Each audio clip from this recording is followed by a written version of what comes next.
අයිබෝන් මම විශේෂඥ චමල් සංජීව සමගචන බලවේග කෘත්‍යාධිකාරී මණ්ඩල සමාජික. අද සමගචන බලවේග දෛනික මාධ්‍ය සාකච්ඡාවේදී අපි විශේෂයෙන්ම අවධානය ලක් කරන්න කැමති පසුගිය සත්‍යාන්තයේ වෙනුවට රටේ ඇතිවෙච්ච ඉන්ධනවල මිල ඉහළ යාමත් එක්ක මේ රටේ සාමාන්‍ය මහ ජනතාවට දැඩි ලෙස වෙච්ච පීඩාව සම්බන්ධව. අපි දන්නවා අපේ රටේ පහුගිය කාල සීමා මුළුල්ලේම ලෝකයේ විවිධ තත්ත්වත් එක්ක රටේ ආර්ථිකයට බලපෑම් සිද්ධ වුණා. හැබැයි ලෝකයේ කුමන හෝ රටවල් දෙකක් අතර තිබෙන යුද තත්ත්වවලදී ලංකාවට එහි බලපෑම් ඇති වෙච්ච පළවෙනි අවස්ථාව මේක නෙමෙයි. මීට පෙර ප්‍රබල විදියට ඉරාන ඉරාක යුද්ධ, ගල්ෆ් කලාපේ, පලස්තීන කලාපේ, ඊශ්‍රායලවල මේ වගේ ලංකාවට ආනයන අපනයනට බලපාන විවිධ අවස්ථාවල් වලදී ඒ විවිධ ආනයන අපනයන සඳහා වන බලපෑම් එල්ල කරන යුද තත්ත්වවලට ලංකාව ඍජු හා වක්‍රාකාරයෙන් ගොදුරු වුණා. මීට පෙර 2022 අවුරුද්ද වෙන විට අපි ඉරාන යුක්‍රේන් යුද්ධයේ පවා වක්‍ර බලපෑම් වලට ගොදුරු වෙච්ච රටක්. හැබැයි ලෝකයේ යුද තත්ත්ව තිබියදී ලංකාවේ සිවිල් යුද තත්ත්ව තිබියදී රටේ ආර්ථිකය කළමනාකරණය කරගෙන මහ ජනතාවට වන පීඩාව අවම කරගන්න සෑම විටම රටේ පාලකීන් කටයුතු කළා. අද වන විට අපි දන්නවා ලෝක යුද තත්ත්වයක් නැහැ. ඇමරිකාව, ඉරානය, ඊශ්‍රායලය සම්බන්ධ තියෙන ගැටුමේදී ඒ අදාළ තත්ත්වයන් සමතයට පත් කරගන්න ඒ රටවල් වල මහ ජනතාවගේ ජීවිත පවා සාමාන්‍ය පරිදි ක්‍රියාත්මක කරගන්න ඒ රටවල් පවා කටයුතු කරමින් යද්දී ඒ වගේම තමයි ලෝක වෙළඳ පොලේ තෙල් වල මිල, බොර තෙල් වල මිල සාපේක්ෂව අඩුවෙන් උච්චාවචනය වෙද්දී බොහෝ රටවල් තමන්ගේ රටේ මූල්‍ය ඒකකය ස්ථාවර කරගන්න උත්සාහ කරපු බවත් හැකිපමණ සාමාන්‍ය මහ ජනතාවට පීඩා නොවන විදියට කටයුතු කරපු බව පේන්න තිබෙනවා. හැබැයි දැන් අපිට සිවිල් පුරවැසියන් විදියට මේ රටේ වෙන ආර්ථික අර්බුදය තේරුම් ගන්න පුළුවන්කමක් තිබෙන්න ඕන. එක පැත්තකින් යුද වාතාවරණය අඩු වෙනවා. ලෝක වෙළඳ පොලේ බොර තෙල් මිල සහ තෙල් මිල සාපේක්ෂව අඩු වෙනවා. මොකද මීට වඩා යුද තත්ත්ව තිබිය අවස්ථා මීට වඩා ලෝක වෙළඳ පොලේ තෙල් මිල සහ බොර තෙල් මිල ඉහළ අවස්ථාවල් වලදී අපට රුපියල ශක්තිමත්ව තියාගන්න පුළුවන්කමක් ලැබුණා. හැබැයි අද මොකද වෙලා තිබෙන්නේ? යුද තත්ත්වය අඩු වෙලා තිබෙනවා. තෙල් මිල සහ බොර තෙල් මිල සාපේක්ෂව අඩු වෙලා තිබෙනවා. හැබැයි අපේ රටේ ඩොලරයට සාපේක්ෂව රුපියල අවප්‍රමාණය වැඩි වෙලා තිබෙනවා. පසුගිය සතියේට එමාගේ රුපියල් 350 සීමාවට පැමිණියා. ඊට පස්සේ යම් යම් తాවකාලික විසඳුම් හරහා මේක රුපියල් 330 සීමාවට ගෙනාවත් ඇත්තටම මේ රටේ මේ වෙලාවේ තත්ත්වය අලු යට ගිනි පුපුරු වගේ කියන එක සාමාන්‍ය මහ ජනතාවට අවබෝධයක් තිබෙනවා. දැන් ඉන්ධන මිල දරා ගන්න බැරි විදියට ඉහළ යන විට ඒකේ වැඩිම බලපෑම මේ රටේ සාමාන්‍ය මහ ජනතාවට එල්ල වෙනවා. ත්‍රිරෝද රට රියදුරාට ඉන්ධන සඳහා වැඩි පිරිවරයක් දරන විට ඔහුගේ ත්‍රිරෝද රටේ සේවා ගාස්තුව වැඩි කරන්න වෙනවා. ඒතර සේවා ගාස්තුව වැඩි කරාම ඒ ත්‍රිරෝද රටේ ගමන් යන්න මගී ජනතාව කැමති නැහැ. එතකොට මොකද වෙන්නේ? ත්‍රිරෝද රට රියදුරාට එක පැත්තකින් ඉන්ධන සඳහා වැඩි මුදලක් දරන්න වෙනවා. අනිත් පැත්තෙන් දවසේ හයර් එක නැති වුණාම ඒ මිනිස්සයාට තමන්ගේ දරු පවුල නඩත්තු කරගන්න බැරි වෙනවා. ගෙදර ඉන්න දරුවව පාසල් යවා ගන්න බැරි වෙනවා. දරුවට පාසල්ට පොත් ටික දෙන්න, ගෙදර ඉන්න අම්මට තාත්තට බෙහෙත් ටික අරන් දෙන්න බැරි වෙනවා. ගෙදරට සමබල ආහාර වේලක් දෙන්න බැරි වෙනවා.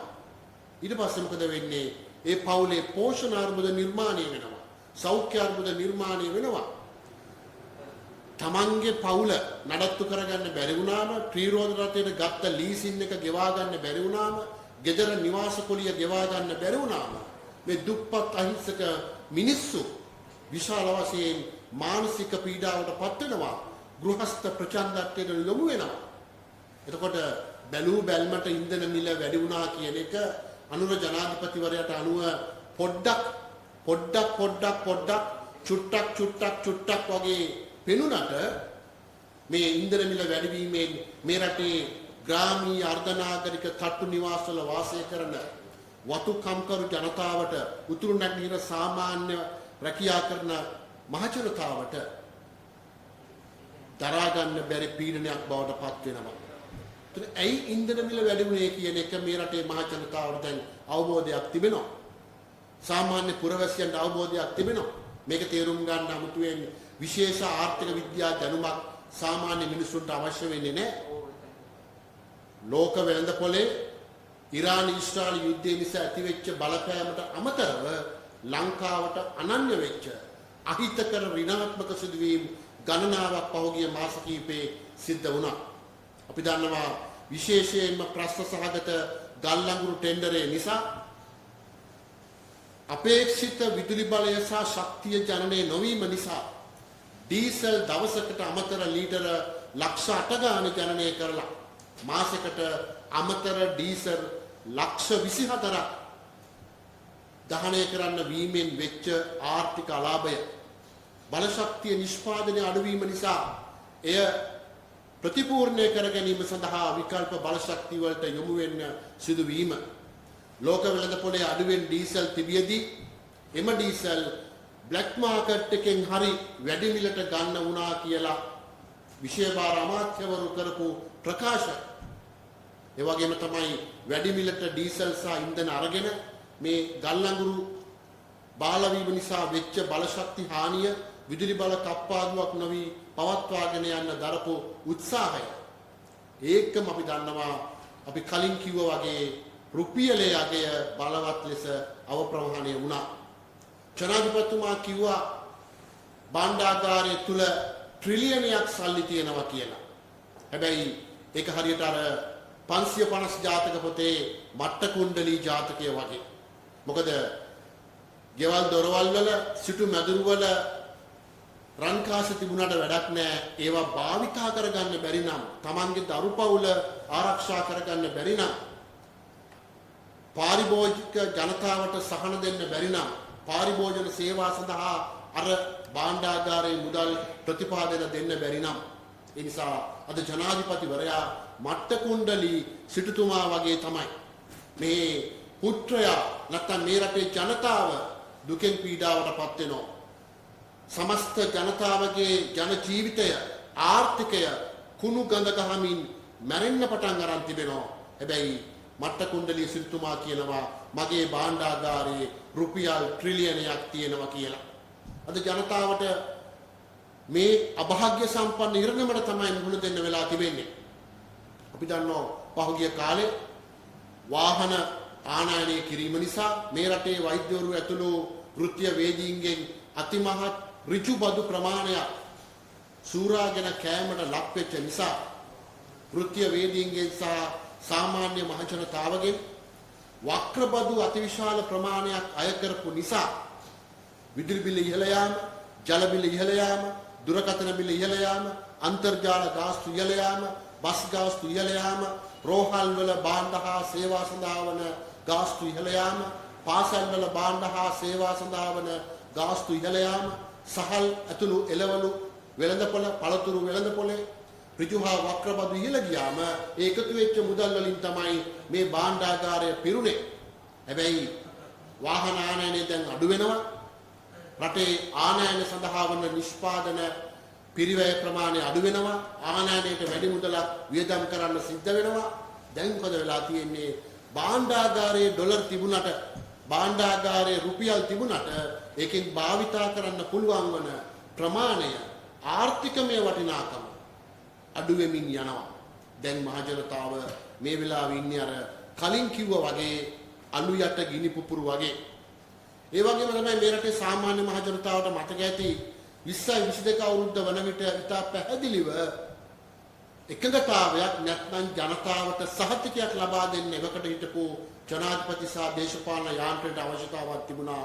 IMF ණය මත IMF වලින් ණය ගන්න අවසාන වතාව පසුගිය වතාව කියලා විශ්වාසයක් ජනතාවට ඇති කළා. හැබැයි දැන් මොකද? ජනාධිපතිතුමා කියනවා 2040 දී ගන්න ණය ගෙවන්නේ කොහොමද කියලා සැලැස්මක් හදමින් නැවත ණය ගන්න අවශ්‍ය කරන කළමනාකරණ සැලසුම් ක්‍රියාත්මක කරන්න වෙනවා කියලා. මොකද්ද මේ වක්‍රාකාරයෙන් ජනාධිපතිතුමා කියන්නේ? නැවත ලබන අවුරුද්ද වන විට අපට IMF ණය උගුලට ගමන් කරන්න වෙනවා කියන එක. එතන උපදින දරුවත් රුපියල් ලක්ෂ ගාණක් ණයකාරයෙක් කරා කියපු 76 අවුරුද්දක සාපය ගැන කතා කරපු අනුර ජනාධිපතිවරයාගේ ආණ්ඩුව මේ බලයට පත් වෙලා තාම මාස 20යි. දැන් මොකද වෙලා තිබෙන්නේ? අර 76 අවුරුද්දක මේ රටේ අහිංසක ජනතාව නූපන් දරුවන් යම් ප්‍රමාණයක් ණයකාරයෙක් වුණාද ඒ වගේ දෙතුන් ගුණයක ණය පංගුවකට 20යි 40 වෙන විට මේ රටේ උපදින්නේ නැති තවමත් ඉපදුනේ නැති දරුවන් පවා බුදු වෙන තරකට තමයි දැන් රට ගමන් කරන්නේ.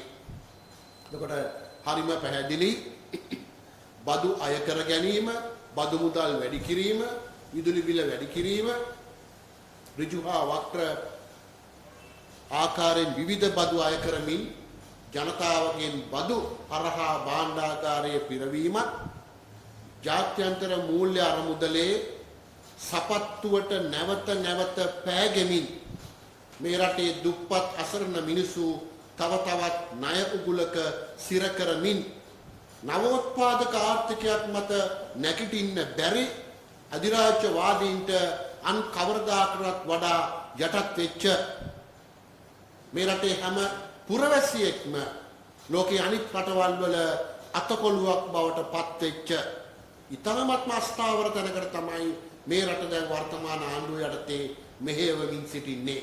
මේ ආර්ථිකමය කරුණ, මේ භූ විෂමතාවය, මේ භූගෝලීය කරුණ, මේ භූ දේශපාලනය මම හිතන්නේ මේ රටේ සාමාන්‍ය මිනිස්සුන්ට දැන් තේරුම් ගන්න පුළුවන්. ඒ නිසා අපි හිතන්නේ ආණ්ඩුවේ මැති ඇමතිවරු මේ වෙලාවේ විවිධ පරස්පර ප්‍රකාශ රටේ ආර්ථිකය ගැන කියනවා. භාණ්ඩාගාරයේ වෙච්ච මුදල් වංචාව ගැන, කන්ටේනර් වංචාව ගැන, පෞද්ගලික බැංකු පද්ධතිය තුල සිදුවෙච්ච ප්‍රශ්නසහගත මුදල් ගනුදෙනු වංචා ගැන, හැකර් ප්‍රහාර ගැන, විවිධ රාජ්‍ය හා අර්ධ රාජ්‍ය ආයතන වෙච්ච ප්‍රශ්නසහගත ගනුදෙනු ගැන, ඒ වගේම තමයි දිට්ඨා අරමුදල ගැන පවා දැන් ජනතාවට සැකයක් ඇති වෙලා තිබෙනවා. මේ දිට්ඨා වලින් එකතු වුණා කියන මුදල් හරියට විගණනය වුණාද? ඒ මුදල් ලැබුණේ කාගෙන්ද? ගියේ කොහාටද? ප්‍රතිලාභ මොනවද කියලා අද ජනතාවට දැනගන්න බැරි වෙලා තිබෙනවා. දැන් දිට්ඨා ඇවිල්ලා අවුරුද්දකට ආසන්න වෙනවා තව ටික කලකින්. හැබැයි අදට ආණ්ඩුව අසමත් වෙලා තිබෙනවා ප්‍රධාන වශයෙන්ම විනාශයටපත් වෙච්ච ආර්ථිකයට ඍජුව බලපාන ප්‍රධාන සාධක මර්මස්ථාන ප්‍රතිනිර්මාණය කරන්න. එදා අධිවේගී මාර්ගයට චෝදනා කරපු වර්තමාන ආණ්ඩුවේ දේශපාලකීන් අද අධිවේගී මාර්ග විවෘත කරන්න පටන් අරන් තිබෙනවා. ඒවට රටේ මහ ජනතාවගේ මුදල් මිසක් විදේශ ණය ගන්නෙ නැහැ කියලා කිව්වට ඇත්තටම ඒ කාගේ සල්ලිද? ඒක පැත්තකින් IMF ඇතුළු ලෝකේ ණය ආධාර දෙන රටවල් වලින් විශාල වශයෙන් ණය ගන්නවා. අඩුම කාලයකදී වැඩිම ණය ප්‍රමාණයක ණයකරුවන් බවට රටේ ජනතාව පත් වෙලා තිබෙනවා. අලුතෙන් ආයෝජන නොපැමිණෙන තත්ත්වයක් තිබෙනවා. ඒ වගේම තමයි රට හැර යන ශ්‍රමිකයන් ප්‍රමාණය වැඩි වෙලා තිබෙනවා. පහුගිය අවුරුද්දේ ලක්ෂ 3.5ක් විතර ශ්‍රමිකයන් ශ්‍රී ලංකාව හැර ගොස් තිබෙනවා. මේ අවුරුද්දේ ගත වෙච්ච පළවෙනි මාස 4ට විතරක් 75000ක් ශ්‍රමිකයන් අවමතරමේ රට හැර ගිහින් තිබෙනවා. එතකොට ශ්‍රමිකයන් රට හැර යන විට ලැබෙන විදේශ ප්‍රේෂණ වැඩි වෙනවා. ඒක ආඩම්බරයට කරුණක් නෙමෙයි. රට ඇතුලේ ඉඳලා රටේ ආර්ථිකයට දායක වෙලා රට ඇතුලේ නවෝත්පාදක ආර්ථිකයක් හදලා දේශීය වශයෙන් නැගී සිටිනවා වෙනුවට විදේශීය රටවල් වල වහල්කම් කරන විදේශීය රටවල අතකොළු බවට පත් වෙච්ච ජනතාවක් බවට සාමාන්‍ය මහ ජනතාව මේ ආණ්ඩුව පත් කරගමින් යනවා. එතකොට අනුර කුමාර ජනාධිපතිවරයාගේ ආණ්ඩුව ගත වෙච්ච මාස 20 උන්ට අසමත් වෙලා තිබෙනවා ආර්ථිකය සම්බන්ධ වන පොරොන්දු සම්පූර්ණ කරන්න. ඒ නිසා අපි මේ රටේ මහ ජනතාවට ලොකු දැනුවත් වීමක් අවශ්‍යයි. මේ වෙලාවේ තවදුරටත් IMF ණය උගුලේ හිර වෙන, IMF මර උගුලේ හිර වෙන, විදේශ ණය මත යැපෙන, බදු මත යැපෙන ඉහළ යන ඉන්ධන මිල ඇතුළු භාණ්ඩ හා පාරිභෝගික සේවා නිසා පීඩාවට පත්වන රටක තවදුරටත් මේ දේශපාලන යාන්ත්‍රණය අපි ඉවසිය යුතුද කියලා විපක්ෂය ප්‍රශ්න කරනවා. නිසා මහජනතාවට ලොකු වගකීමක් තිබෙනවා මේ වෙලාවේ ආණ්ඩුවට රතු එළියක් පත්තු කරන්න, ආණ්ඩුවේ ක්‍රියාකාරකම් ගැන ප්‍රශ්න කරන්න, ආණ්ඩුවේ වැරදි ආර්ථික ප්‍රතිපත්තිය ඍජුව ප්‍රශ්න කරන්න. දැන් මේ භාණ්ඩාගාරය ඇතුලේ ට්‍රිලියන ගාණක් සල්ලි තිබුණට අද අහිංසක තරුණ කාන්තාවකට කඩේකට ගිහිල්ලා බදු වලට යටත් නොවි සනීපාරක්ෂක පැකට්ටුවක්වත් ගන්න බැරි වෙලා තිබෙනවා. සනීපාරක්ෂක පැකට්ටුවක් ඇතුලේ එකිනෙකට වෙනස් බදු වර්ග 5ක් 6ක් තිබෙනවා. ආසියාවේ සාපේක්ෂ වශයෙන් වැඩිම මුදලක් සනීපාරක්ෂක පැකට්ටුවකට ගෙවන දුප්පත් කාන්තාවන් තරුණයන් ඉන්නේ ලංකාවේ. අර ගැහැණු එක මිටට කිව්වට ආණ්ඩුවේ മന്ത്രിවරියන්වත් ආණ්ඩුවේ දේශපාලන ක්‍රියාකාරී සමාජිකාවන්වත් අඩුම ගානේ කාන්තාවන්ට මූණ පාන්න වෙලා තිබෙන මෙම ගැටලු ගැන කතා කරන්නේ නැහැ. ඒ නිසා තමයි අද ආණ්ඩු පක්ෂයේ ඇතුලේ ආණ්ඩු පක්ෂයේ ක්‍රියාකාරකම් ඇතුලේ එකම සිදුවීම ගැන දේශපාලකයන් විවිධ මත ප්‍රකාශ කරන්නේ. නිසා අපි ජනාධිපතිවරයාගෙන් ආණ්ඩුවෙන් ඉල්ලීමක් කරන්නේ මේ ආර්ථික අර්බුදය කඩිනමින් කළමනාකරණය කරගත යුතුයි. ඒ සඳහා සමාජයේ සැලැස්ම ප්‍රතිපත්ති ජනතාව හමුවේ ඉදිරිපත් කළ යුතුයි. මොකද මේ IMF ප්‍රතිපත්ති ක්‍රියාත්මක කරන්න නම් ජේ.ආර්. ජයවර්ධනට රනිල් වික්‍රමසිංහට වඩා දැඩිව ඇමරිකානු ගැති අධිරාජ්‍යවාදී ගැති IMF ප්‍රතිපත්ති ක්‍රියාත්මක කරන්න නෙමෙයි ජනතාවම තෝරගත්තේ. මේ රටේ සෞඛ්‍ය නිර්මාණය වෙන්න ඕන, අධ්‍යාපනය නිර්මාණය වෙන්න ඕන, දුප්පත් මිනිස්සුන්ට රෝහලට ගිහිල්ලා බෙහෙත් ටික ගන්න පුළුවන් වෙන්න ඕන, දුප්පත් කෙනෙකුගේ පවුලේ දරුවන්ට ටියුෂන් යන්නේ නැතුව පාසලෙන් අධ්‍යාපනය සම්පූර්ණ කරගන්න පුළුවන් වෙන්න ඕන, දුප්පත් අම්මට තාත්තට කල්ගත වෙන්නේ නැතුව ශල්‍ය කර්මයක් කරගන්න පුළුවන්කමක් ලැබෙන්න ඕන. හැබැයි අද ඒ සියල්ල අහිමි වෙලා තිබෙනවා.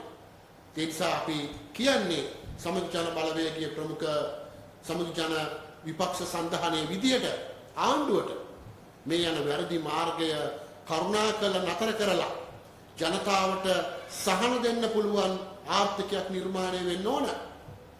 ප්‍රශ්න සහගත ප්‍රසම්පාදන ක්‍රියා, ටෙන්ඩර් ගනුදෙනු, මූල්‍ය අක්‍රමිකතා ගැන මේවන් සම්බන්ධව නීතිය ක්‍රියාත්මක වීම කඩිනමින් සිද්ධ වෙන්න ඕන. අද නීතිය ක්‍රියාත්මක වීමේ යාන්ත්‍රණය කොයිතරම් ප්‍රශ්නයක් තිබෙනවද කියනවා නම් අපි දැක්කා ජනාධිපතිවරයාගේ මිත්‍රය උවිදු සමාජ මාධ්‍ය සටහනක් දානවා අර මේ දවස්වල ජනප්‍රිය ටෙලි නාට්‍යයක් සම්බන්ධව. ඒක විකාශය වෙන්නේ ස්වර්ණවාහිනියේ. ඒක ITN නාලිකාවේ විකාශය කරගන්න ගියාම පළවත්තට ඇවිල්ලා ගාන කතා කරගන්න කිව්වා කියලා ඔහු සටහනක් දානවා. එතකොට අපි අහනවා ජනමාධ්‍ය අමාත්‍යවරයාගෙන් මේකද ඔබ යටතේ තිබෙන රාජ්‍ය මාධ්‍ය නාලිකාවල තත්ත්වය? මේකද ඔබ යටතේ තිබෙන රාජ්‍ය මාධ්‍ය නාලිකාවල ස්වරූපය? එදා සමහර ජනමාධ්‍ය අමාත්‍යවරුන්ට චෝදනා ආවා ටෙලි නාට්‍ය විකාශය කරනවා නම් අල්ලස් දෙන්න ඕන කියලා. අද ඒකම වෙනවද කියලා මේ උවිඳුගේ සමාජ මාධ්‍ය සටහන ඇතුලේ බරපතල ප්‍රශ්නයක් ඇති වෙනවා. මේව කියන්නේ ජනාධිපතිට හිතවත් ඔහුගේ යුරෝපා මිත්‍රයා.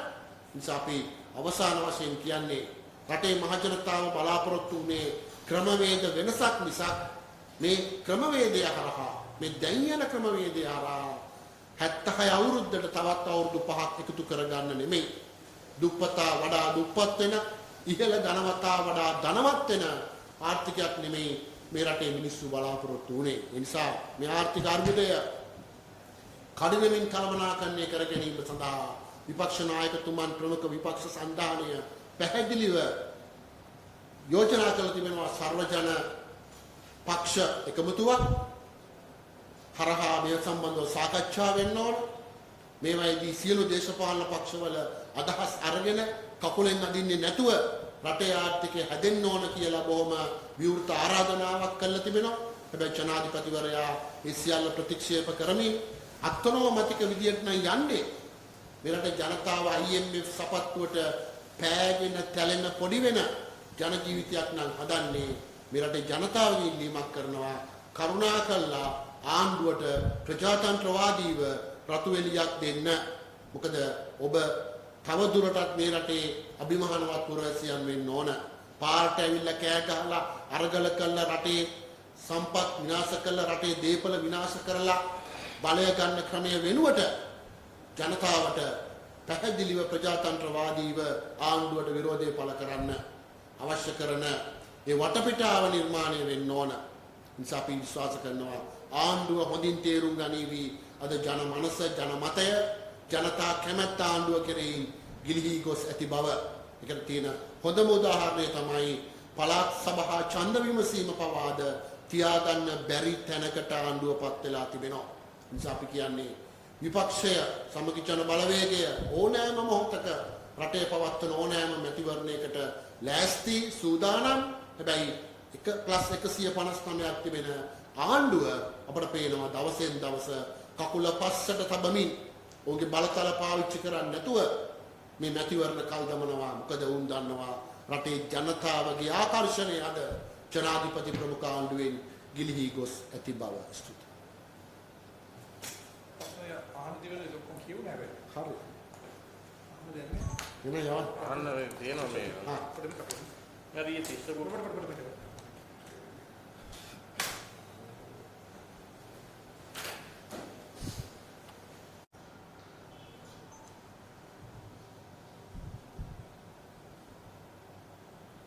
අපි දැක්කේ මේ පොදු ජන පෙරමුණ තිස්ස කුට්ටිය ආරච්චි ඔබතුමාලා නායකතුමා විවේචනය කරන පොඩි දරුවෙක් වගේ එතුමාගේ වැඩ මෙහෙමයි කියලා. මොකද ඔබතුමා හිතන්නේ අදහස ගැන? මෙමය මම මේ ප්‍රකාශය දැක්කේ නැහැ. හැබැයි තා පැහැදිලිව කියන්න තියෙන්නේ මේ රටේ ජනතාව පාරට බැහැලා අරගල කරලා ගහලා පන්නපු දේශපාලන පක්ෂවල අය කියන ප්‍රකාශ සමගි ජන බලවේගයේ නායකතුමන් හෝ පක්ෂය දැකීමක් කරන්නේ නැහැ.